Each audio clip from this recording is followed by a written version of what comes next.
Olá, pessoal, tudo bem com vocês?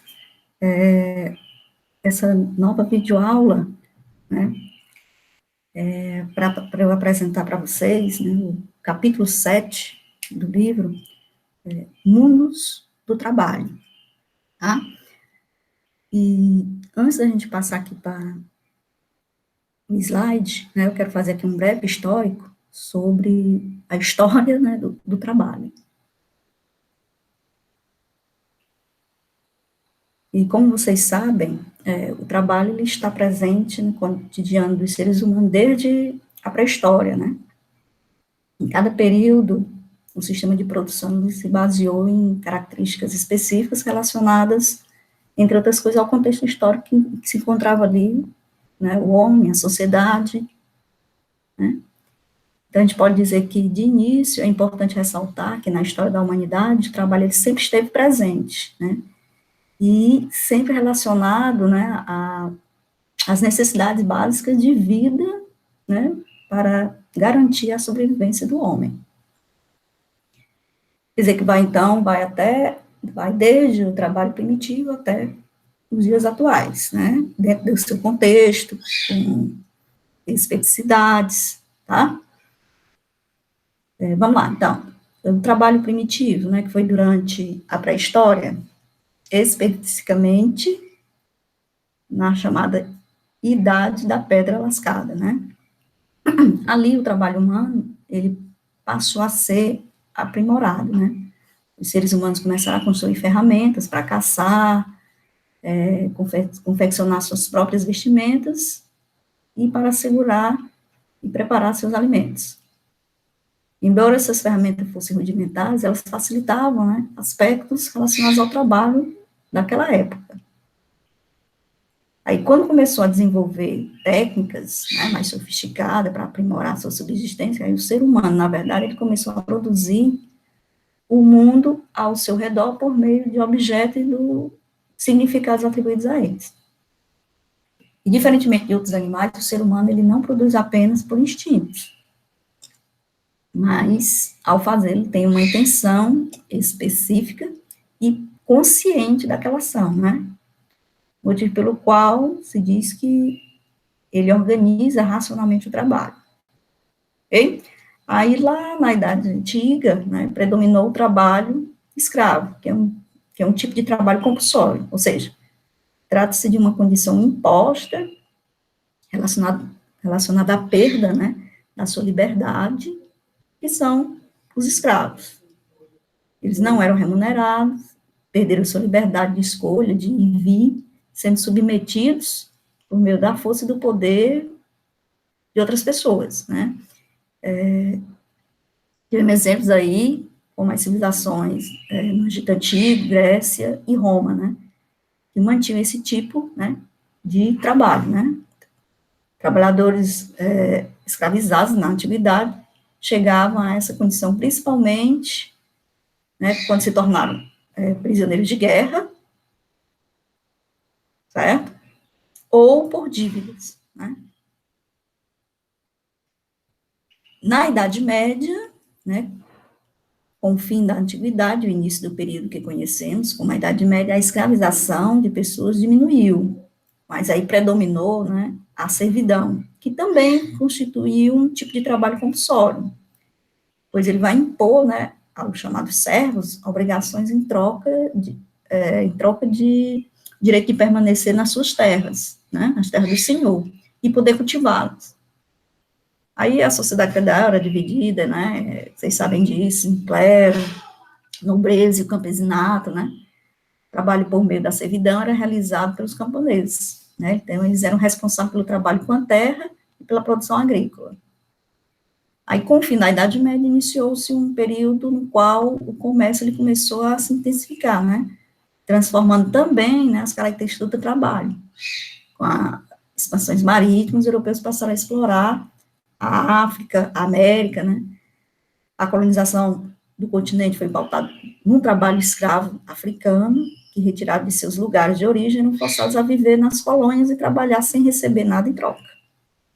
Né? Além do trabalho pesado, eram submetidos a castigos, punições, vocês conhecem bem, né, a maldita, né, escravidão, caso não cumprisse o que havia sido determinado pelos proprietários, né, eles eram submetidos a diversas formas, né, de punições, torturas. Então, e nesse contexto, também houve que o desenvolvimento da indústria se iniciou na Inglaterra no século XVIII, conhecido como a Revolução Industrial, né? Aí veio o que? O surgimento das fábricas, avanços tecnológicos, né? E geraram a necessidade de se contratar cada vez mais mão de obra, né? Isso também relacionado ao aumento populacional da Europa. Então, com isso, muitas pessoas passaram gradativamente, né, sair do campo para as cidades. É curioso notar que antes, né, da Revolução Industrial, o trabalho ele era manual e os trabalhadores não recebiam um salário fixo, né, eles vendiam o que eles produziam. Aí, após o processo, né, de industrialização, aí surgiu outro modelo de trabalho, o assalariado, ou seja, os trabalhadores passaram a receber um salário fixo pelo trabalho realizado em sua jornada, né, de trabalho, que na maioria das vezes era excessiva, né, vocês sabem disso. Por exemplo, o trabalhador nessa época chegava a trabalhar até 18 horas por dia, né. Muitas fábricas e minas de carvão preferiam contratar mulheres e crianças para poder pagar até um salário menor. Certo? Ainda hoje, né, o trabalho assalariado está presente em várias sociedades humanas, tá? Então, aqui foi um breve histórico, né, do trabalho, né, desde a idade primitiva, né, lá na pré-história, até o século XVIII, né, com a Revolução Industrial. Só para vocês terem uma ideia, né, da história do trabalho que permeia toda a vida, né, das sociedades, né, toda a vida humana. E eu vou mostrar aqui para vocês nessa aula o que pensaram, né, o que estudaram, o que pesquisaram os grandes teóricos da sociologia, né, como Max Weber, Emile Durkheim e Karl Marx. Tá? Então, iniciando aqui a aula propriamente dita, a gente tem uma imagem interessante, né, que é um homem pintando um muro e aqui cancelado. Certo? Esse grafite aqui, né, de um artista chamado Banksy, que ele é um artista de rua britânico, e ele retrata críticas à sociedade de uma forma, né, através da arte, através de grafites nas ruas, e principalmente na Inglaterra. Né? Então, sua forma, né, de protesto, ou até mesmo de conscientização, é a partir dos seus desenhos. E um dos mais famosos está aqui, né, que é a obra Follow Your Dreams, né? Em português quer dizer o quê? Siga seus sonhos, né? E ao olhar a imagem, a gente pode perceber aqui, né, a figura de um senhor, né, aparentemente assim, de bastante idade, cansado, e aqui o nome cancelado, né? Então, assim, o que a gente pode perceber, pode até não ser o do artista, né? Mas possivelmente, né, ele está fazendo aqui uma crítica ao governo, né, de rebaixar a classe do homem, né. Ele pode se considerar uma forma da crítica, também uma forma de julgar a sociedade, como se a culpa de destruir os sonhos do trabalhador, que tem aqui cancelado, né, fosse do governo, por pagar pouco salário, não dar oportunidade, né. Ok? Então, vamos aqui, caminhando aqui. Então, pessoal, a gente vai ver o que eu trabalho em Durkheim, Weber e Marx. Apesar de terem aplicações em métodos diferentes, né, elegeram o trabalho como objeto científico de seus estudos. Então, super importante, né, a gente conhecer, né, esses três autores, né, que são clássicos da sociologia. E eles foram influenciados pela Revolução Industrial e a Revolução Francesa, né, que é o período em que eles viveram, né, dentro desse contexto aqui.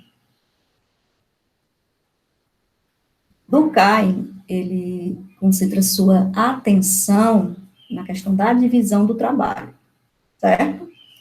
Ele diz o seguinte, que essa divisão, ela é responsável pelo desenvolvimento de uma sociedade diferenciada internamente.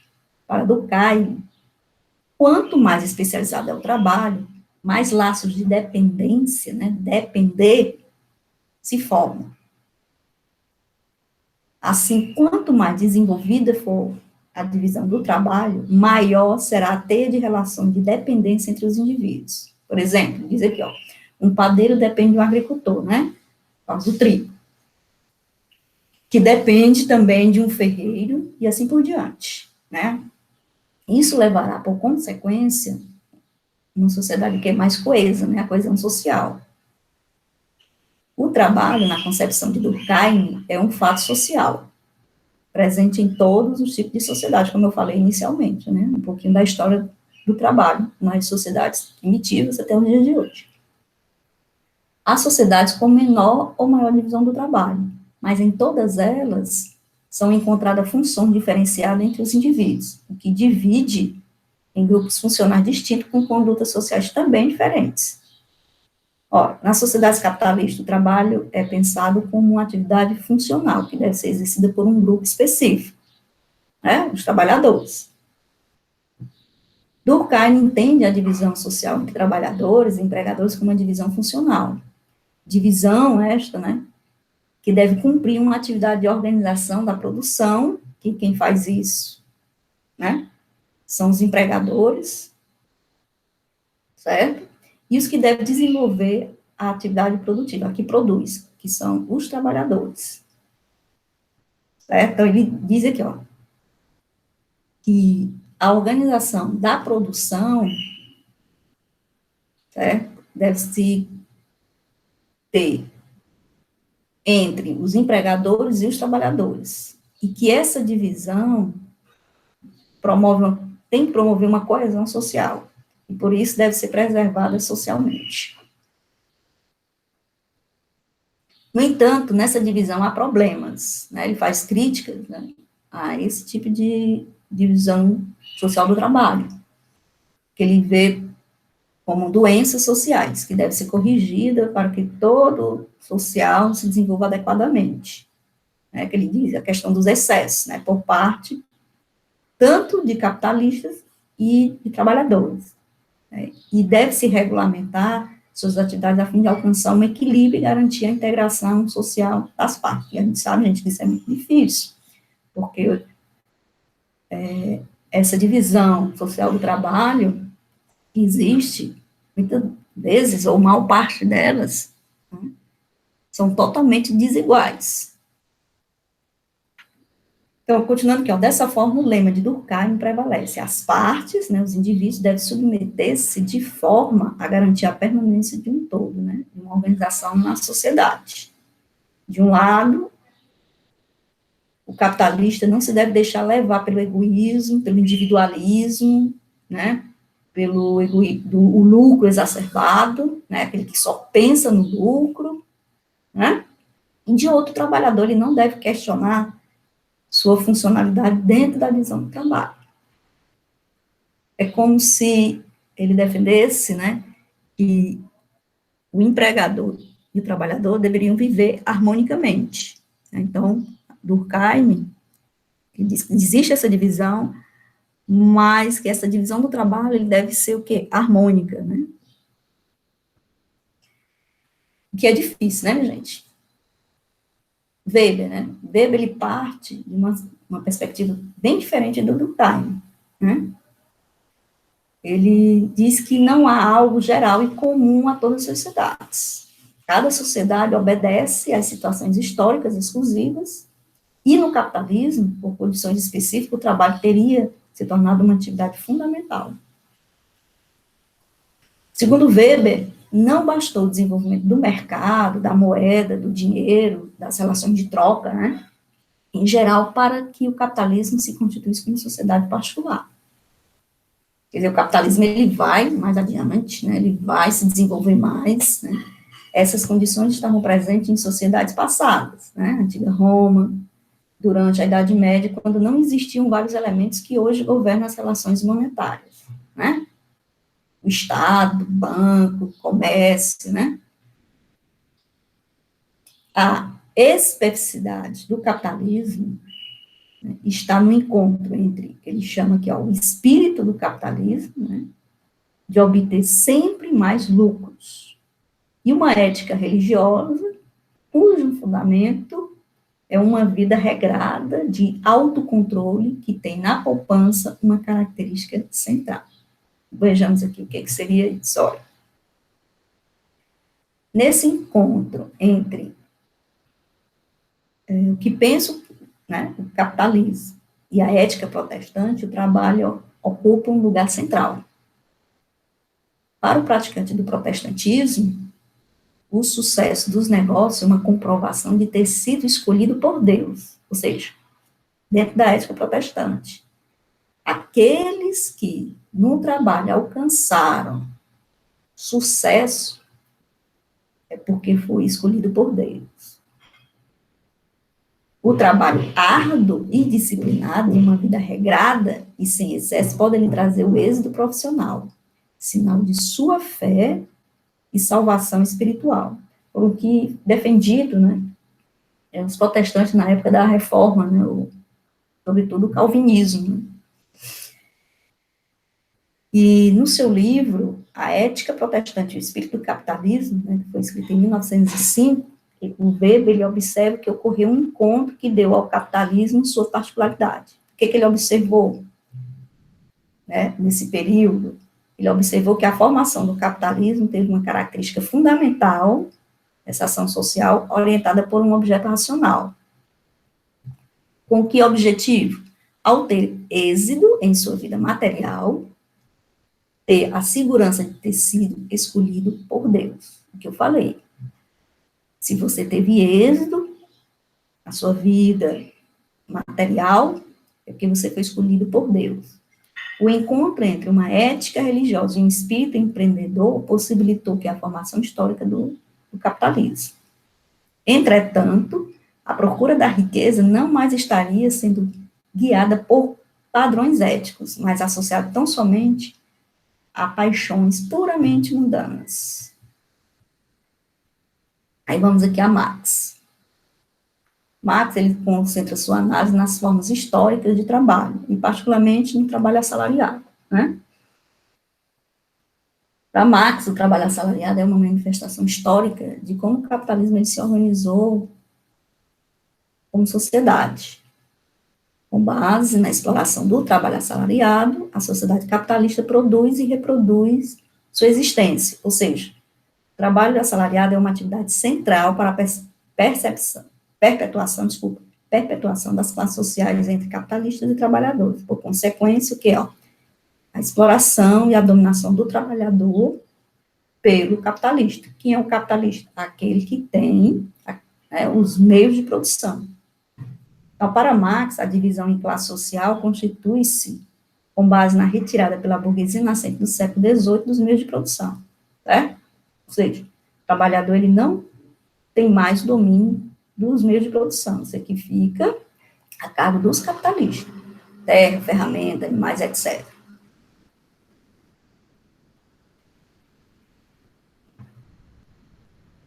E seria uma outra charge, né?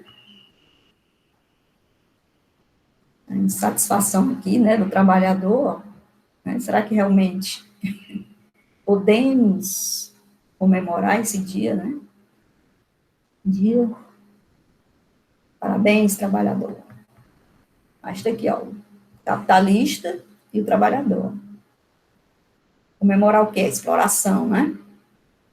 Essa é a crítica, né?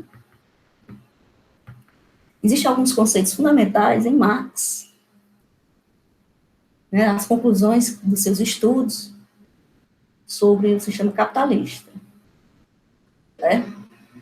que ele fala sobre o que é essa força de trabalho? Segundo Marx, a desigualdade social é fruto da visão da sociedade em classe. Aqueles que têm os meios de produção, dinheiro, prédio, capital, ação na bolsa, valores, compram o trabalho daqueles que não têm esses meios.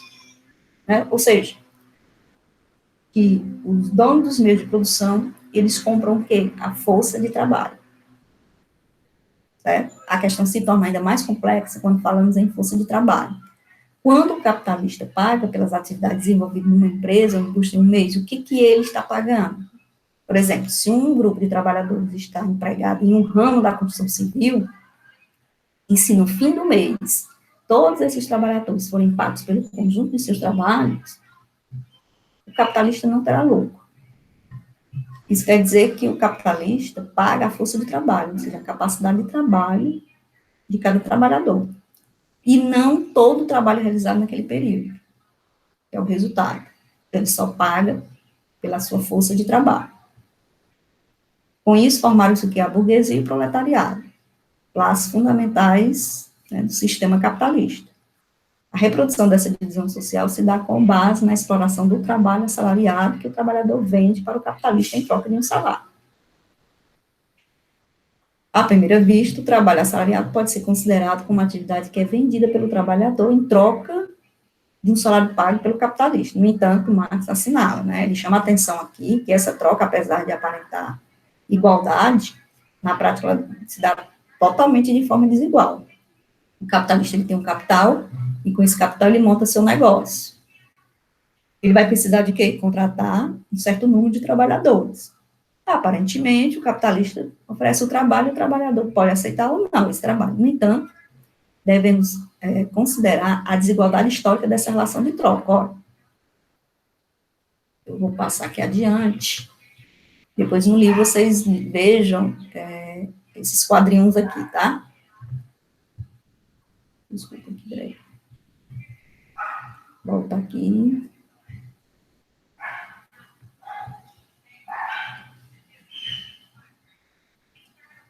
Então, pessoal, o que vimos até agora foi o histórico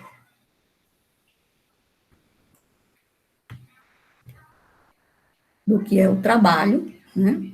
A história desde a idade da pedra lascada até o surgimento das fábricas, né, com a Revolução Industrial e tal, no século XVIII, a gente viu aí uma história, e o que pensam, né, esses teóricos da sociologia sobre as relações de trabalho, tanto em Durkheim, como Weber, como em Karl Marx. Tá? Então, o que é que eu quero que vocês façam? Vão ao livro, façam uma leitura, aponte as dúvidas, as perguntas sobre a aula de hoje, ok? Então, vamos encerrar aqui mais uma videoaula e saúde e paz para todos.